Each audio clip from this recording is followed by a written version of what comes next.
কোরআন সুপারিশ করবে।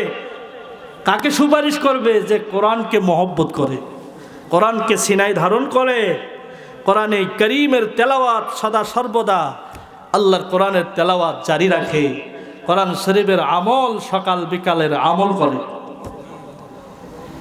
দুঃখের বিষয়, আমাদের বাংলাদেশের মুসলিম রাষ্ট্র, এই মুসলমানদের মধ্যে অধিকাংশ মানুষ কোরআন বোঝে না, কোরআন জানে না, কোরআনের ধারে কাছেও আসে না। কোরআন জানবে কি আমাদের শাইখুল হাদিস? আপনাদের হুজুর কোরআন জানবে, আমরা কোরআন জানবো, হুজুরেরা হাদিস পড়বে, হুজুরেরা সব করবে, আমরা কেন এইগুলি?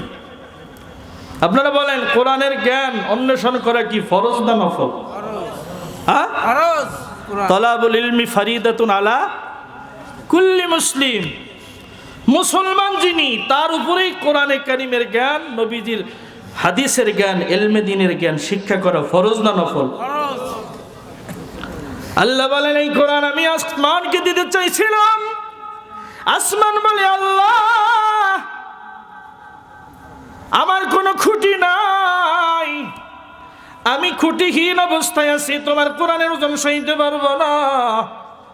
আল্লাহ বলেন, জমিন পৃথিবীকে দিতে চেয়েছিলাম, পৃথিবী আমার কোরআনের ভার নিতে চাই নাই। আমি জমিনকে দিতে চাইছিলাম, জমিনও নাই। আমি আল্লাহ পাহাড়কে দিতে চাইছিলাম, পাহাড় বলে, আল্লাহ তোমার কোরআনের ওজন আমি সইতে পারবো না। এরপর আল্লাহ তাআলা সূরাতুল হাসরের শেষ 3 আয়াতের আগে এক আয়াত নাজিল করেন, লাউ আনসালনা হাযাল কুরআন আলা জাবালিন লারাআইতাহু খাশিয়াম মুতাসাদ্দিয়াম মিন খাশিয়াতিল্লাহ ওয়া তিলকাল আমসালু নাদরিবুহা লিন-নাসি লাআল্লাহুম ইয়াতাফাক্কারুন।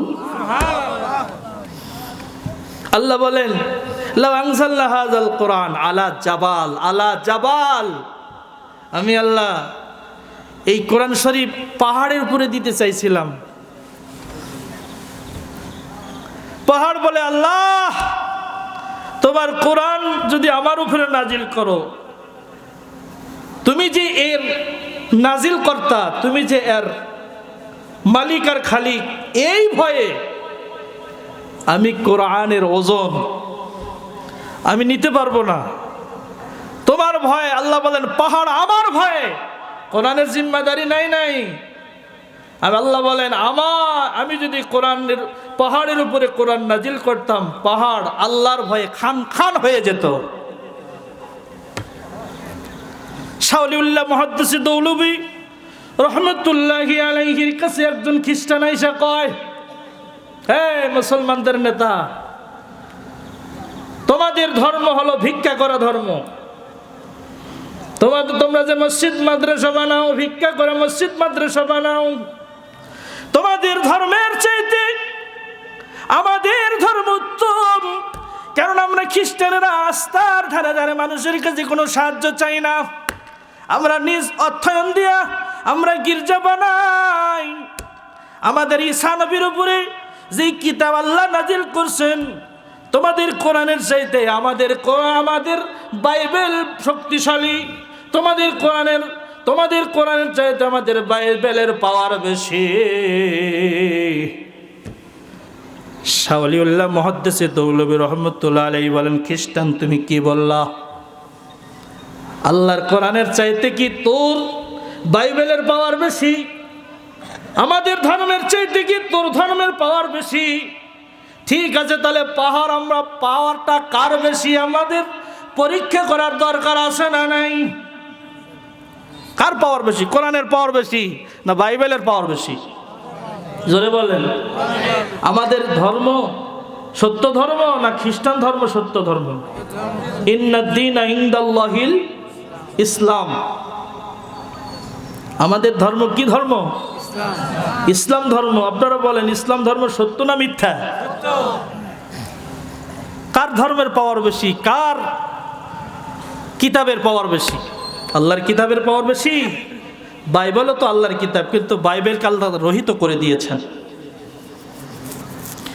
শাহ ওলিউল্লাহ মুহাদ্দিস দৌলভী বলেন, খ্রিস্টান কার কিতাবের পাওয়ার বেশি, আল্লাহর কোরআনের পাওয়ার বেশি না বাইবেলের পাওয়ার বেশি? এটার পরীক্ষা হবে। চল চল তোর গির্জার সামনে আমাকে নিয়ে চল। শাহ ওলিউল্লাহ মুহাদ্দিস দৌলভীর সঙ্গে অসংখ্য লোকেরা রওনা করলেন গির্জার সামনে। হাজার হাজার মানুষ জমায়েত হয়ে গেল। আল্লাহর বান্দা 2 রাকাত নামাজ পড়ে আল্লাহর সঙ্গে একটু কথা বলে নিলেন। আল্লাহ, সে তোমার কোরআনের পাওয়ার দেখতে চায়। আল্লাহ গো, তোমার কোরআনের পাওয়ারটা আমার মাধ্যমে দেখানোর তৌফিক দান করেন। শাহ ওলিউল্লাহ মুহাদ্দিস দৌলভী রহমাতুল্লাহ আলাইহি সূরাতুল হাসরের ওই আয়াত তেলাওয়াত করলেন, লাউ আনজালনা হাযাল কুরআন আলা জাবাল। এতখানি তেলাওয়াত করছেন, এতখানি তেলাওয়াত করতে দেরি হলো। হাজার হাজার মানুষেরা কোরআনের পাওয়ার দেখবে, দেখার জন্য জমা